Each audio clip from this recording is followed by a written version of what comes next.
So originally I was going to call this video the top 5 bourbons and whiskies I'm looking for, but as I went through, added a few more, so now we're like 6 or 7 with a couple of honorable mentions. So here we go, things to look out for in 2025, not counting BTEC and Peppies and King of Kentucky, all coming into the year, as it always does.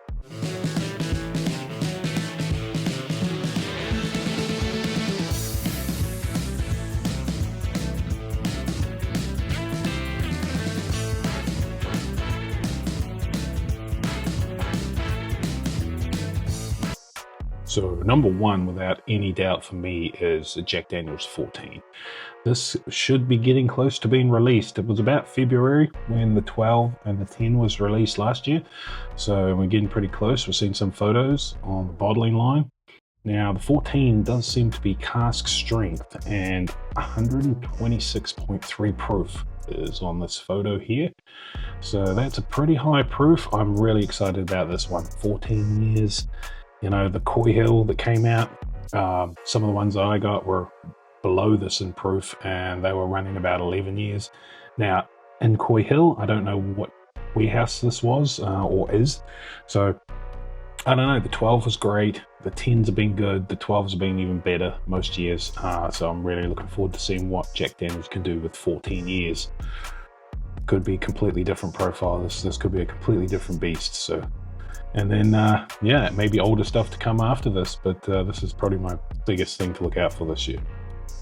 So I suppose honorable mention is the Old Forester 1924, and the main reason it's just an honorable mention is it's already just been released. I was able to secure a bottle online, oldforester.com. Now, with shipping and everything, it was 165 bucks. 120 is basically the MSRP, and I know a lot of people complained about that, but I don't know, man.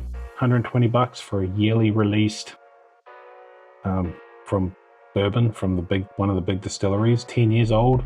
It seems pretty reasonably priced these days. Now, maybe the mistake they made is they put it in a Whiskey Row label, you know, and maybe that was a mistake.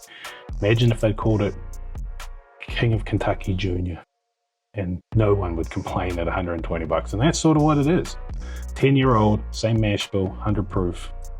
King of Kentucky's, and it's delicious. It won a lot of best of bourbons this year, the previous one. So yeah, it's up there as a really waiting to try it now, I suppose. So yeah, we'll put it in the list.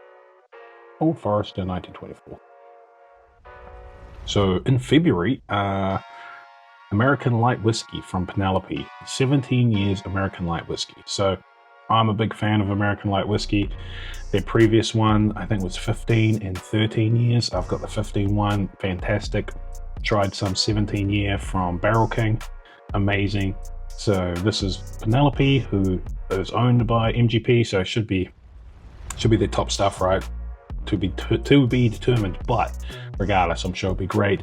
Probably nothing I'll get multiple bottles of, but this hopefully. In previous years, it's not like the American Light Whiskey has been impossible to get. I totally slept on it, so, you know, you've got a small window. With a lot of these things, like 1924, man, I ran into like 6 of them here in Tennessee when it was released last year, and they sat on shelves. Not for long, but they sat on shelves. So it's really just knowing about when these things are going to be released and working out what you want to get and when it comes out and keeping an eye out for it. So yeah, Penelope American Light Whiskey. Now the Elijah Craig barrel proofs, they're always good, and normally, you know, the C has been my favorite. So let's say we're waiting for the C, which will be coming out in September, October. But you know, sometimes the A's and the B's can be good as well. It'll be really interesting to see whether they hold the age statement, whether it's above 12, below 12, the proof, whether it's, you know, 130, 120, do they just put out an 8-year, 110 proof, or do they give us another banger, 130 plus proof, 13 years plus? So it'll be exciting to see what Elijah Craig brings to the table in 2025. Now, one that I have never been able to get, but I've always wanted one, was one of the E.H. Taylor special releases.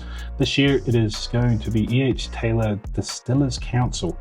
It's going to be 100 proof, sort of like the Warehouse C and stuff that came out in previous years. I don't know how you get these. They seem to, once again, MSR on PR and these things is 80, 90 bucks, normally 70, 80, 90 bucks, and boom, straight to secondary for multiple thousands. So I've never been able to pick one up. Maybe this year. I don't even really know when they come out. Sometimes they just don't come out. So it's a bit of a vague one. Maybe this will come out. I've seen a label for this.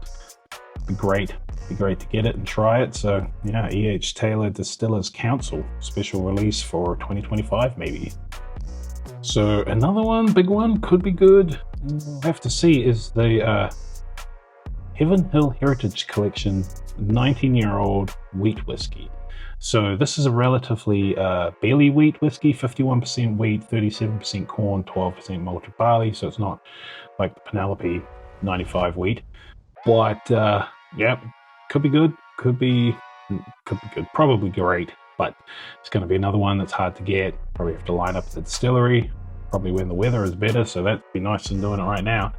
So yeah, there we go, the Heaven Hill Heritage Collection 19 for 2025. Big name. Now, some other honorable mentions could be interesting. I want to try it. I don't know if I'll be buying a bottle. Is the Penelope Havana. This thing is rum and maple cask finished bourbon. Sounds delicious. I would definitely like to try before I buy on that one because it is so unique. Sometimes the rum finish can be great and sometimes just not my thing. So this with the maple cask might be just too flavored.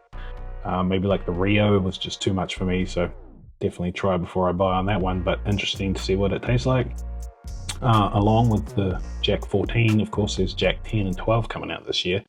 So they're on the list. They just got bumped in excitement because of 14, the big brother, coming out. So, yeah. Hey, so those are the whiskies I am looking out for in 2025. So, needed some footage. So this is me opening up my Pappy's 20, and we put it up against some real bangers, and we do a blind at John Prater's to pick his top 10 whiskies of the year, and it was pretty surprising.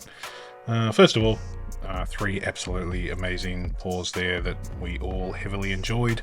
None of them were actually in the top 10 blind for different reasons, but it's John's top 10, but that's where they were.